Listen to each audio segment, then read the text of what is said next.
What's up guys, my name is Ace, and today we're going to be talking about the TEC-9 in Warzone specifically. And I basically just wanted to break down the three different versions of this gun. Yes, there are three versions of this that behave completely different, as well as my thoughts and opinions on these three versions. Because honestly, I do feel like if you run it the right way, this gun can be underrated. Now, at the same time, to be clear, if you are somebody that 100% always wants a suppressor on your gun, the TEC-9 is immediately not going to be an option for you. You can't use a suppressor, and that's very important in Warzone. So if you are going to be using this, just keep in mind, we are going to be going loud with this. However, we still have some options for a little bit of position concealment. It's just not a full-on suppressor. But let's start it off with the semi-automatic version of the gun. So with semi-auto, our base damage is 49, and our upper torso damage is 53.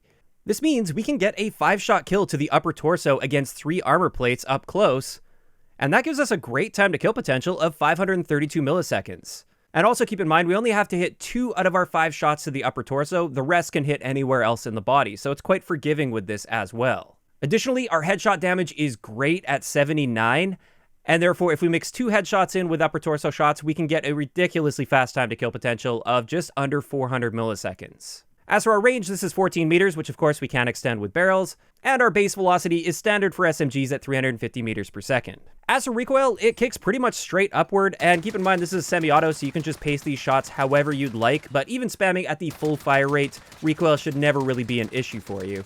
And I've got to say, out of all the versions of the TEC-9, if I'm going to be using it in Warzone, I prefer running it semi-auto, and this is for several reasons. First up, great time to kill potential like you saw. It's very accurate. It kind of feels like a pocket FAL, and I really like my semi-autos in Call of Duty.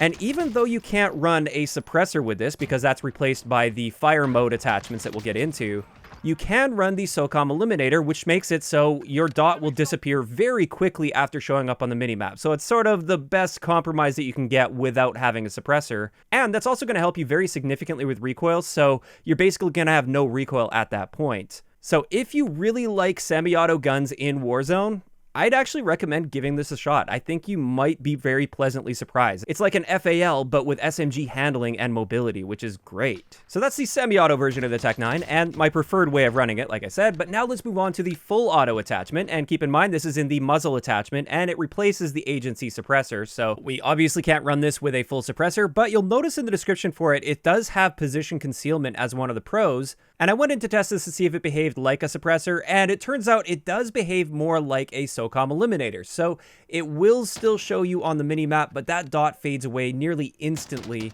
So it's absolutely something you have to be aware of.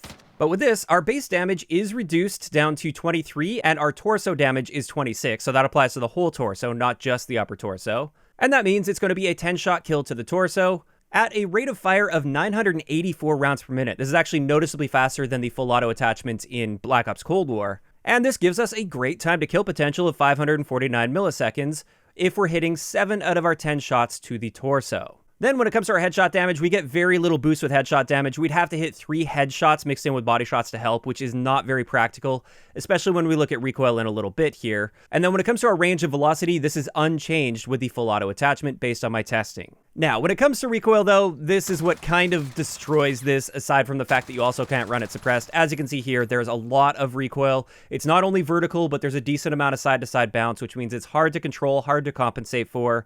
And generally speaking, there's just plenty of other great options out there in the SMG category that will kill in a similar time, that you can run suppressed, and that will also be more accurate. So I wouldn't recommend using this in full auto, even though if you don't mind being loud, it's technically a viable gun.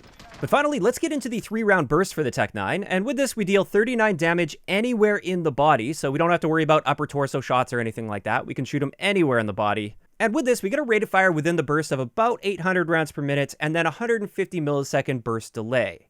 What this means is it's going to be a 7-shot kill, so it is going to take 3 bursts to kill against a fully plated enemy if we're not getting headshots. And our time to kill potential with that is 734 milliseconds, which isn't very good. However, if we mix just 1 headshot in, since we have a great headshot damage at 61, now our time to kill potential is 517 milliseconds. And this is a very competitive time to kill, and also dealing bursts of damage definitely has its advantage, because basically when you pull that trigger and fire that 1 burst, especially with the high fire rate, if you're on target, all 3 of those bullets are going to hit and deal damage basically immediately. So there are some pros to using this, But our range and velocity are once again unchanged with this attachment. And now let's have a look at our recoil. And the thing I noticed with the recoil on this is it seems like there's a lot of vertical recoil, but most of that jump is actually after the burst fires. If you look at the little clusters, each burst is actually quite accurate. So as long as you're pacing your shots or you're pulling down on your aim properly, this is actually a very accurate gun. And therefore, if you don't mind going unsuppressed, this isn't a completely unviable option in Warzone. You could use this, you could find success with it, but at the end of the day, once again, we can't run it suppressed, which will disqualify it for a lot of people. But of course, I should mention, this works exactly the same as the full auto attachment, so it kind of works like that SOCOM Eliminator, where you will show up on the minimap, but only for a brief moment with each shot that's fired. But with that, that's going to wrap it up for this quick breakdown of the TEC-9 and all of its different modes. Like I said, if I'm going to be running this in Warzone, definitely I would be going semi-auto with the SOCOM Eliminator on there, so I'm not showing up on the minimap for very long at least. Plus, it's great to have that extra recoil control. However, if you insist on using one of the different fire modes outside of semi-auto, I would go with the 3-round burst over the full auto. And with that, that's going to wrap it up for today's breakdown. I'd like to hear in the comment section below, what do you guys think about the TEC-9 in Warzone so far? Have you tried it yet with semi-auto with that SOCOM Eliminator on there? And if not, make sure you do, especially if you like semi-autos, because it's a great little pocket FAL.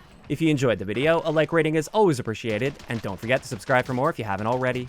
I'll talk to you guys next time.